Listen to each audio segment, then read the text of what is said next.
All information given in this film is the personal opinion of the author. No third party may derive or assert any claim from that information.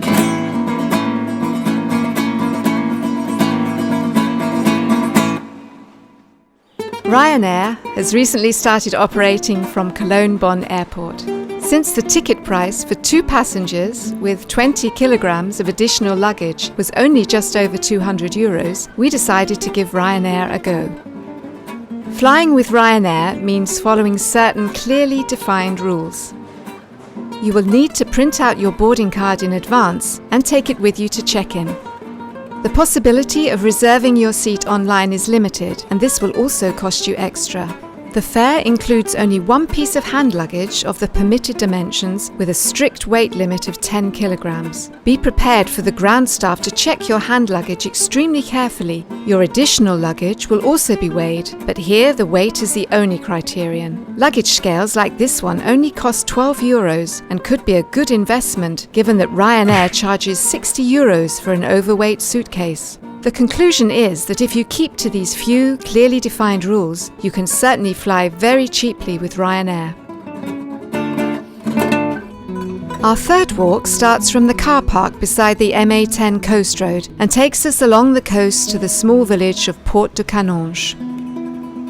The round tour is about 10 kilometers long and is suitable for children.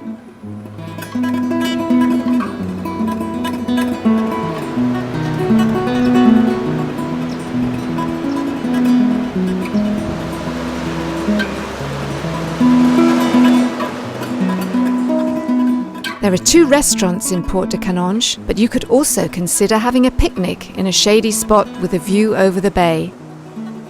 If you fancy having a swim, you should do so here, as there are no other suitable bathing spots along the way. If you have the misfortune to be involved in a minor traffic accident with your rental car and nobody is hurt, the procedure to follow is simple. We check our documentation and find the operating license, the international insurance card and the rental contract. Our information pack also contains important guidance for dealing with accidents.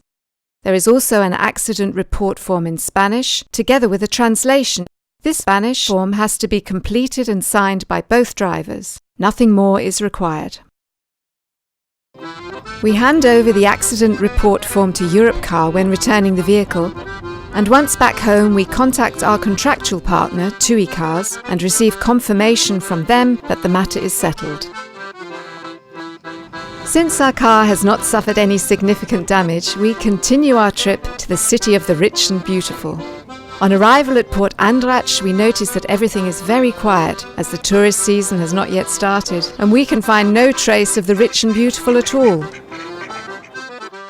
This walk takes us from Calafornels, close to Paguera, to the pirate lookout at Cape Andritschol. On the way, we meet the author and illustrator Herbert Heinrich. He was born in Berlin in 1922 and has been living on Mallorca for the last 27 years. He has written many guidebooks for hikers himself. Asked about the difference between his books and the many other tour books, he replies, "I suggest you have a look and decide for yourselves." 90 years old, he seems to be a good advertisement for the benefits of walking on Mallorca.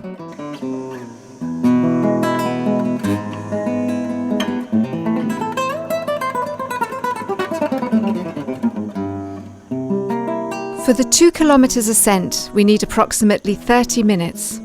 From the top, we have a spectacular panorama and a dizzying view straight down to the sea.